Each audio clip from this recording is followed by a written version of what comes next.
Stage Pass, Institute of Gaming. For more details, contact 7. పెరుగుతున్నాము అనుకున్నప్పుడు ఎవరైతే కింది స్థాయి నుంచి వచ్చారో కార్యకర్తలు వాళ్ళకి ఇవ్వాల్సినటువంటి సముచితమైనటువంటి న్యాయం గౌరవం దక్కలేదు. బయట నుంచి వచ్చిన వాళ్ళతోనే ఈ పొల్యూషన్ అనేది ఎక్కువైంది అని ఇంటర్నల్ గా వినిపిస్తున్నటువంటి మాట ఏమంటారు? తప్పది. మేము ఎవ్వరిని కూడా బయట అనుకోం.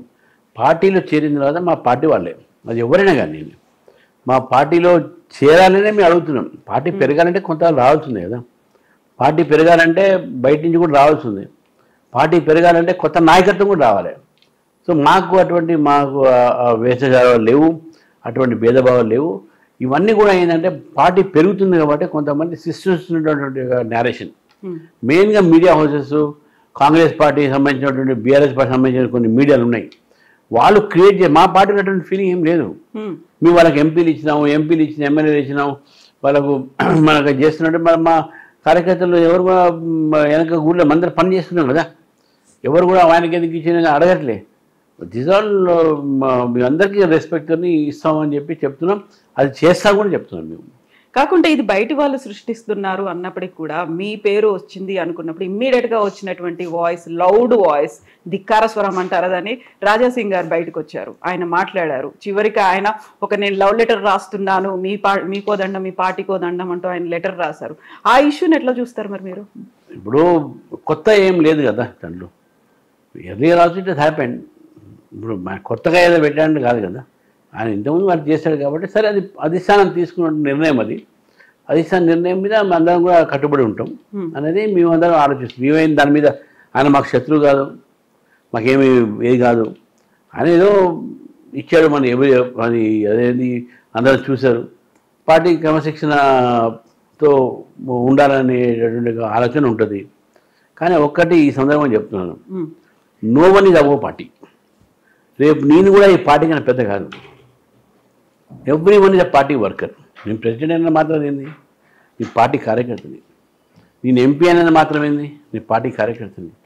నేను ఎమ్మెల్యే అయితే ఏంది, నీ పార్టీ కార్యకర్తని. పార్టీ కన్నా పెద్ద నేను అని ఆలోచించే వాళ్ళకు ఈ పార్టీలో ఏదో ఒక రోజు వాళ్ళకు తల వంచక తప్పదు, వాళ్ళు ఏదో దగ్గక తప్పదు, ఏదో ఒక రోజు వాళ్ళు రియలైజ్ కాక తప్పదు.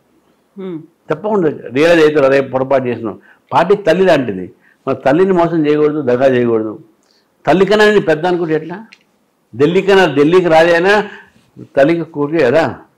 సో ఇది బీజేపీకి మేము అందరం పిల్లలు అంటున్నాం. వీఆర్ ఆల్ వన్ ఇక్కడ అనే భావన మాకు ఉంటుంది. అంతేగాని no one is above party.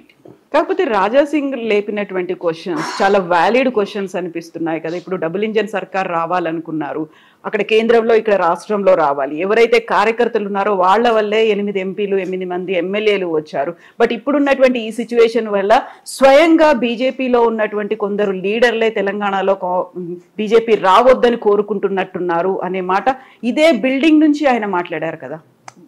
ఎక్కడి నుంచి మాట్లాడినా అంశం మీద క్లోజ్డ్ మ్యాటర్ నో. దాన్ని మనం పునరుద్ధరించే అవసరం లేదు. దానికి ఆన్సర్ దొరికింది. And the issue is with national leadership. National లీడర్షిప్లో ఉంది కానీ వాళ్ళే దాన్ని తెలుస్తారు. సో ఇప్పుడు రాజాసింగ్ ఇంకా స్టిల్ వెయిటింగ్ అనుకుంటాను. మీరు పార్టీ నుంచి సస్పెండ్ చేసినప్పటికి కూడా మీరు సస్పెండ్ చేయలే. So resignation is accepted. Okay, resignation accept అయింది అనుకుంటే బీజేపీలో లేరు అన్నట్టు. But he still having hopes, positive గా ఎదురు చూస్తున్నట్టున్నారు. కేంద్ర నాయకత్వం నన్ను పిలుస్తుంది, మాట్లాడుతుంది అనేది, ఉప ఎన్నిక రాదు గోషా మహల్లో అనే మాట అక్కడ కార్యకర్తలతో చెప్తున్నట్టున్నారు. నేను దాని విషయం కామెంట్ చేసుకోలేదు, ఎందుకంటే అది టూ హైపోథెటికల్ అయిపోతుంది. నేనే ఇప్పుడు రాజీనామా చేయట్లేదు, ఉప ఎన్నిక కూడా రాదు. దాని మీద నేను హైపోథెటికల్ క్వశ్చన్స్ అవి నేను ఆన్సర్ అన్నిట్. ఓకే, సో అది రాజాసింగ్ ఇష్యూ. అదే రోజు ధర్మపురి అరవింద్ గారు ఎందుకు రాలేదు మరి? ఉంటుంది, అది వాస్తవం కూడా. తర్వాత ఇంటికి పోయి వచ్చాను. It was not well. ఇప్పుడు ఏమవుతోంది? బండి సంజయ్ గారికి ఈటెల రాజేందర్ గారికి మధ్యలో ఆ కరీంనగర్ వరకే పరిమితమైందా? అది నియోజకవర్గానికైనా మొత్తంగా ఎఫెక్ట్ అనేది, ఇంపాక్ట్ బీజేపీ మీద ఎట్లా ఉండబోతుంది? ఇప్పుడు పార్టీలో మిగతా చెప్పినా చాలా పెరుగుతుంది కాబట్టి కొన్ని సమస్యలు వస్తుంటాయి. ఏ సమస్యకైనా ఒక పరిష్కారం ఉంటుంది. మేము ఈ పరిష్కారాన్ని కూడా ఇద్దరు మాకు ఇంపార్టెంట్ లీడర్స్, ఇద్దరు కూడా మాస్ లీడర్స్, ఇద్దరు కూడా బ్యాక్వర్డ్ క్లాసెస్ నుంచి వచ్చినటువంటి లీడర్స్, మాకు ఇద్దరు ఇంపార్టెంట్. వాళ్ళిద్దరూ కూడా పార్టీకి చాలా అవసరం, చాలా కావాల్సిన వాళ్ళు. ఏదైనా ఉంటే తప్పకుండా నా దృష్టిలో ఇదంతా కూడా పైన ఢిల్లీ నాయకులు తెలుసు, అది నేషనల్ పార్టీ కాబట్టి ఇది డెఫినెట్గా దాంట్లో వాళ్ళు చొరవ తీసుకొని ఈ ఇష్యూ సాల్వ్ చేస్తారు. ఇదేం పెద్ద ఇది కింది దాకా పోయే ఇష్యూ కాదు, ఇది అది అక్కడెక్కడే సెటిల్ అయిపోతుంది, పోయిస్తాను. యూజువల్గా ఇలాంటివి ఏమైనా అంతర్గతమైనటువంటి విభేదాలు ఉన్నాయి అనుకున్నప్పుడు ఈ శ్యామాప్రసాద్ ముఖర్జీ భవనం వేదికగా ఇంటర్నల్గా జరగాల్సినటువంటి మీటింగ్స్ అన్ని, అది కార్యకర్తల సమావేశాల్లో కావచ్చు లేకుంటే మీడియా ముందు కావచ్చు, మాట్లాడుకోవడం అనేది పార్టీ గురించి డిస్కషన్స్, అది కూడా నెగటివ్గా వస్తుంది. రామచంద్రరావు గారు వచ్చిన తర్వాత ఏంటి ఇలా జరుగుతుంది అనేటువంటి ఒక వాదన భావన కూడా వచ్చినట్టుంది. నేను చెప్తున్నా, don't wash your dirty line in public. నేను ఇప్పుడు చెప్తున్నాను, ఎవరికైనా బాధ ఉన్నా ఇది ఉన్నా కూడా మీరు రూమ్లో పోయి చెప్పండి, రూమ్లో పోయి కుట్లాడుకోండి, చంపల మీద వేసుకోండి, ఎంతగానే ఇది పబ్లిక్లో వచ్చి మాట్లాడటం అనేది ఇది పద్ధతి కాదు. తర్వాత ఇది రామచంద్రరావు గారు వచ్చినప్పటి నుంచి ఇష్యూస్ కావు, ఇది రామచంద్రరావు వచ్చినప్పుడు ఇష్యూస్ ఏదైనా ఉంటే దానికి నేను జవాబు చెప్పుకుంటా. అది ఎప్పటి నుంచో రగులుతున్న ఇష్యూస్లో ఎవరైనా మాట్లాడినంటే దానికి నేను జవాబుదారీ ఉన్నాను కదా. ఎప్పటి నుంచో రగులుతూ ఉన్నప్పుడు కేంద్రం పిలుస్తోంది, ఒకరు కేంద్ర మంత్రి, ఒకరు ఎంపీ, ఆయన స్వయంగా కుటుంబ సభ్యులతో కలిసి ప్రధానమంత్రి నరేంద్ర మోదీ దగ్గరికి వెళ్ళి వచ్చారు. అయినప్పటికీ పాసిఫై ఎందుకు చేయలేదు? ఆ ప్యాచప్ అనేది ఇప్పుడు చేస్తారు అంటే ఒక గ్రావిటీని అసెస్మెంట్ చేయలేకపోతే వాడు డెఫినెట్గా ఇద్దరు మాకు కావాల్సిన వాళ్ళు, ఇద్దరు ఇంపార్టెంట్ లీడర్స్, ఇది మా పార్టీ మంచికి ఇద్దరు మాట్లాడేటటువంటి స్టెప్ తీసుకుంటుంది, పార్టీ తీసుకుంటుంది. సో ఇంటర్నల్ గా రూమ్ లోకి వెళ్ళండి, మీరు కొట్టుకోండి, బయటికి రండి అంటే వాళ్ళని చిన్నపిల్లలు కాదు, వాళ్ళకు ఒక స్టేచర్ ఉంది, చాలా సీనియారిటీ ఉంది, ఇంత ఎక్స్పీరియన్స్ ఉంది, వాళ్ళకంటూ పర్సనల్ గా కొన్ని ఈగోస్ అనేవి ఉంటాయి, క్యాడర్ ని చూసుకోవాలి అనేది ఉంటుంది. రాజకీయాల్లో ఈగోస్ అని ఉండకూడదండి మనం, ఎందుకంటే రాజకీయాల్లో డెఫినెట్గా you must keep aside all our egos. ఎందుకంటే మన larger aim is to come to power, larger age is party interest. ఇది ఉన్నప్పుడు ఈగోస్తో పోతే మన ఇండివిజువల్ అయిపోతాం. సో దిస్ పార్టీ మా దగ్గర నేర్పే చిన్నప్పటి నుంచి nation first, party next, family last, ఇది మా దగ్గర ఉన్నటువంటిది. ఆ లెవెల్లోనే పోవాలని చెప్పేసి నాయకులు కానీ కార్యకర్తలు కానీ ఆ లైన్ తీసుకోవాలని చెప్పేసి నేను కోరుతా ఉన్నాను. ఇప్పుడు ఈటెల రాజేందర్ గారికి బీఆర్ఎస్ పార్టీ నుంచి బయటికి రావడానికి ఏదైతే ఒక సఫకేటింగ్ అట్మాస్ఫియర్ కనిపించిందో దానివల్లే బీజేపీలోకి వచ్చారు. ఇప్పుడు కూడా అలాంటి పరిస్థితులే ఇక్కడ ఉన్నాయి కాబట్టి ఆయన బయటికి వెళ్తారు, కొత్త పార్టీ పెట్టుకుంటారు అనేది వినిపిస్తున్నాయి కదా. అవన్నీ హైపోథెటికల్ క్వశ్చన్స్ అండి. ఎవరో రాస్తుంటారు. ఈటెల రాజేందర్ అవర్ లీడర్, మా పార్టీ ఎంపీ, మా పార్టీ కార్యకర్తలు కష్టపడి పనిచేసి ఆయనకు 5 లక్షల ఓట్లతో గెలిపించారు. ఆయన మా పార్టీతో మమేకం అయి ఉన్నాడు. Is our leader. మనము ఇటువంటి ఆలోచన మాకు లేదు. ఆయన పార్టీలో ఉంటాడు అనేది మేము నమ్ముతున్నాము. He is our man. ఇవన్నీ కూడా బయట క్రియేట్ చేసినటువంటి ఇంతకుముందు చెప్పినట్టు media creations. Is our leader. How can we say so? So ఈ గొడవ అయిన తర్వాతే మీరు ఢిల్లీకి వెళ్ళి వచ్చారు, ఈ ఇష్యూస్ అన్నీ మాట్లాడారా? నేను పోయింది నాకు అపార్ట్మెంట్ అయితే నేను ఎవరిని కలవలేదు. నేను ఫస్ట్ టైం పోయినా కాబట్టి కలవడం పోయినా. ఇక దానికి ఎన్నో అర్థాలు ఉంటాయి. అంటే మీ ఇన్పుట్స్ ఏం తీసుకోలేదు? యాక్చువల్గా ఇద్దరు కూడా లీడర్ల మధ్య ఎందుకు గొడవ వస్తుంది? నాతోనైతే తీసుకోలేదు, వాస్తవంగా తీసుకోలేదు. నేను కూడా చెప్పలేదు ఎవరికి, వాస్తవం తీసుకోలేదు. బట్ ఒకటే మాట వాళ్ళైతే నాతో అనడం జరిగింది, అన్ని కలిసి పనిచేయండి, ఈ పార్టీ అధికారం వస్తుంది, ఒక మంచి వాతావరణం మాత్రం చెప్పింది నాకు. అదే కలిసి పనిచేయనే విషయం మాత్రం వాళ్ళు పదే చెప్తా ఉన్నారు. టూ మెనీ డిఫరెంట్ గ్రూప్స్ ఉన్నాయి, ఒపీనియన్స్ ఉన్నాయి, డిఫరెంట్ వ్యక్తులు ఉన్నారు, విభిన్నమైనటువంటి పార్టీల నుంచి వచ్చినటువంటి లీడర్లు ఉన్నారు. వీళ్ళందరినీ కలుపుకొని మీకున్నటువంటి ఏకైక లక్ష్యం తెలంగాణలో బీజేపీ ప్రభుత్వం రావడము అనేది. దానికి కావాల్సినటువంటి ఈజీ మెథడ్స్, పాసిఫైంగో, ప్యాచప్లో ఇలాంటివన్నీ ఎలా చేస్తారు? మీరు ఏం చేద్దాం అనుకుంటున్నారు? అన్నీ అవసరం లేదండి. అందరు పెద్ద ఇష్యూస్ ఏం కావు. ఇప్పుడు ఏదో కొద్ద ఉంది కానీ ఆల్ ఆర్ వన్. అందరు కూడా ఒకటే ఆలోచనతో ఉన్నారు, బీజేపీ అధికారం రావాలి. Every one wants to contribute for it. ఎక్కడ 2-3 చోట డెఫినెట్గా ఏదైనా అబ్రేషన్స్ ఉంటే దాన్ని వీల్ సాల్వ్ ఇట్. అదేం ఇష్యూ ఏం కాదు. డెఫినెట్గా నాకు పూర్తి నమ్మకం ఉన్నది సమగ్ర నాయకత్వంతో. నా నాయకత్వం కూడా నేను అనను, కలెక్టివ్ లీడర్షిప్స్తో రేపు రాబోయే రోజుల్లో బీజేపీ ప్రభుత్వం తప్పకుండా తెలంగాణ వస్తుంది. This is my ప్రొఫెసీ, my guarantee and my belief, మన నమ్మకం, నా విశ్వాసం అది. సో కార్యకర్తల దగ్గర నుంచి రియాక్షన్స్ అనేవి ఎలా ఉన్నాయి?